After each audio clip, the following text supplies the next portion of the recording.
अस्सलाम वालेकुम dear student, six semester spring 2025। ये आप लोग का क्वांटम मैकेनिक्स का फ़र्स्ट कोर्स है। मेरे पास फ़र्स्ट जो कोर्स है वो है क्वांटम मैकेनिक्स 1, और इसके लिए रिकमेंडेड बुक्स जो हैं रिचर्ड लेबफ और डेविड ग्रिफिथ की बुक है, और इसके अलावा जेटली की बुक है। ये इनके नेम जो है मैं व्हाट्सएप पे भी सेंड कर दूँगी, पीडीएफ में मैं बुक सेंड कर दूँगी। अब ये क्वांटम मैकेनिक्स जो है हम क्यों पढ़ते हैं, इसमें हम क्या पढ़ते हैं, इसका इंट्रोडक्शन देखेंगे, और ये जो है इसकी ज़रूरत हमें क्यों पेश आई, ये सारा हम इसमें देखते हैं। क्लासिकल मैकेनिक्स में जो है वो न्यूटन लॉज पे था, जो हमारे एनवायरनमेंट में जो मोशंस होती हैं उनको डिस्कस करता था, जैसे कि ऑब्जेक्टिव इमोशन, कार हो गया, कोई पर्सन हो गया। इनके मोशन में हमको उसकी स्पीड और डिस्टेंस, टाइम और मोमेंटम, और फिर इसको जो है F=ma में जो है हम पुट करके इसके फ्यूचर को प्रेडिक्ट करते थे। तो ये जो है क्लासिकल मोशन था। इसकी जो स्कोप थी वो ऑब्जेक्ट की मोशन से लेके गैलेक्सी तक, इसमें कोलिजन भी आती है, सन और मून और अर्थ की मोशन, इसमें इलेक्ट्रोमैग्नेटिक वेव्स भी हमने पढ़ा और थर्मोडायनेमिक पढ़ा। तो यहाँ तक जो है क्लासिकल मैकेनिक्स जो है इसके लॉज बिल्कुल ठीक ठाक फिनोमेना को एक्सप्लेन कर पा रहे थे। लेकिन हमें क्वांटम मैकेनिक की ज़रूरत कब पड़ी, ये कब जो है क्वांटम मैकेनिक फील्ड जो है ईजाद हुआ, इसके लिए जो है कुछ फिनोमेना थे जो क्लासिकल मैकेनिक्स इसको एक्सप्लेन नहीं कर पा रहा था। तो उसके लिए जो है हमें क्वांटम मैकेनिक्स की ज़रूरत पड़ी। एक पहली बात तो ये थी कि अगर एक ऑब्जेक्ट जो है वो स्पीड ऑफ लाइट तक मूव करे तो उसमें न्यूटोनियन मैकेनिक्स फ़ेल हो जाती है। न्यूटन के लॉज जो है इसमें वो नहीं होते, एप्लीकेबल नहीं होते। तो इस तरह की और इसको जो है हम रिलेटिविस्टिक मोशन कहते हैं, जिसमें ऑब्जेक्ट की स्पीड जो है स्पीड ऑफ लाइट के कंपैरिजन में कंपेरेबल हो जाती है। और इसको जो है डिस्कस करने के लिए जो फील्ड एवेल्यूएट हुआ वो थी special theory of relativity, Einstein ने इंट्रोड्यूस की। दूसरा जो हमारा कोर्स है इसको हम नहीं पढ़ेंगे थ्योरी ऑफ रिलेटिविटी, हमारा जो कोर्स है वो है क्वांटम मैकेनिक्स। अब क्वांटम मैकेनिक्स जो है हमें इसकी ज़रूरत क्यों पड़ी, ये हम देखते हैं। इसके लिए जो है 20th सेंचुरी में कुछ फिनोमेना, जैसे कि ब्लैक बॉडी रेडिएशन, साइंटिस्ट इसको पढ़ रहे थे, स्टडी कर रहे थे। ब्लैक बॉडी जो है एक बॉडी होती है जो कि इसकी आप इंटरमीडिएट लेवल पे पढ़ चुके हो कि जितनी भी रेडिएशन इस पे फॉल होती है तो वो एब्जॉर्ब करता है, और जब इसको हम जो है हीट अप करते हैं तो वो सारी रेडिएशन आपकी हर वेवलेंथ को आपको दे देता है, कंटिन्यूअस रेडिएशन दे देता है।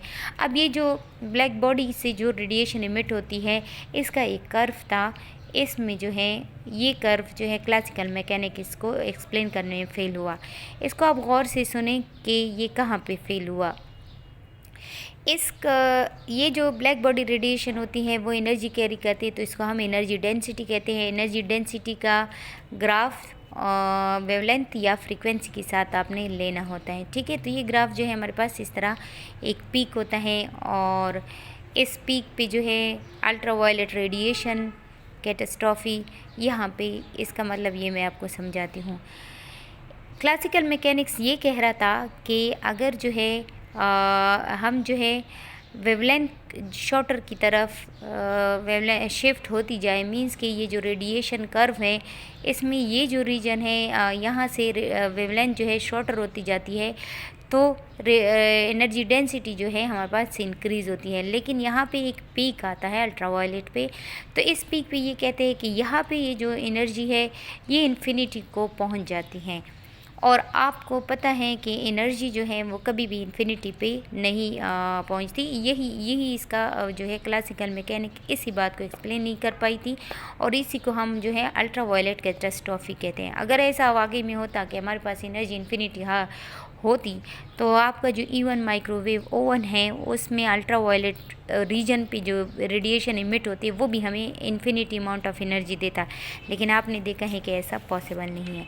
तो ये क्लासिकल मैकेनिक्स जो है यहाँ पे फेल हुई, ब्लैक बॉडी रेडिएशन के कर्व को एक्सप्लेन करने में फेल हो गई।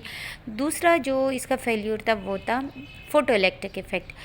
ये भी इंटरमीडिएट लेवल पे आप लोग पढ़ चुके हैं इंट्रोडक्शन में, मैं डेप्थ में नहीं जा रही हूँ। तो इसमें जो है अगर हम किसी मेटल प्लेट पे लाइट को फॉल करते हैं तो इलेक्ट्रॉन इजेक्ट होते हैं, और ये इलेक्ट्रॉन जो है फोटो इलेक्ट्रिक, जब ये फ्लो करते हैं तो फोटो इलेक्ट्रिक करंट कहलाता है। क्लासिकल मैकेनिक्स जब इसको एक्सप्लेन कर रही थी तो उन्होंने ये कहा कि अगर लाइट की इंटेंसिटी को इंक्रीज़ किया जाए तो इन इलेक्ट्रॉन की एनर्जी इंक्रीज़ हो जाएगी, जो कि ऐसा पॉसिबल नहीं था, एक्सपेरिमेंटली ऐसा नहीं पाया गया। तो इसीलिए यहाँ पे क्लासिकल मैकेनिक्स इसको एक्सप्लेन करने में नाकाम हुई।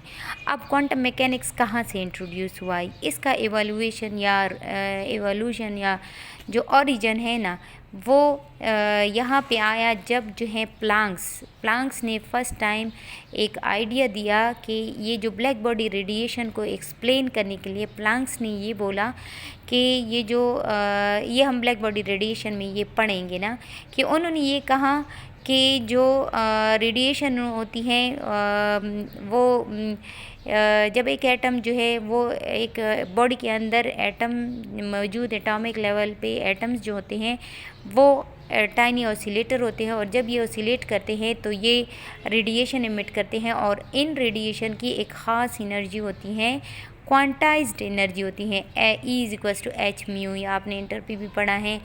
ये जो था ना एनर्जी क्वांटाइजेशन कॉन्सेप्ट, ये सबसे पहले प्लांक्स ने दिया था, और यहाँ पे भी यहाँ से इस पॉइंट पे हम कह सकते हैं कि this is the origin of quantum mechanics, यहाँ से क्वांटम मैकेनिक्स स्टार्ट हुआ था।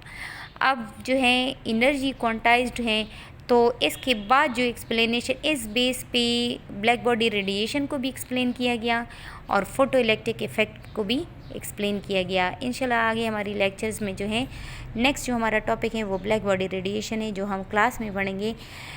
तो ये जो वो है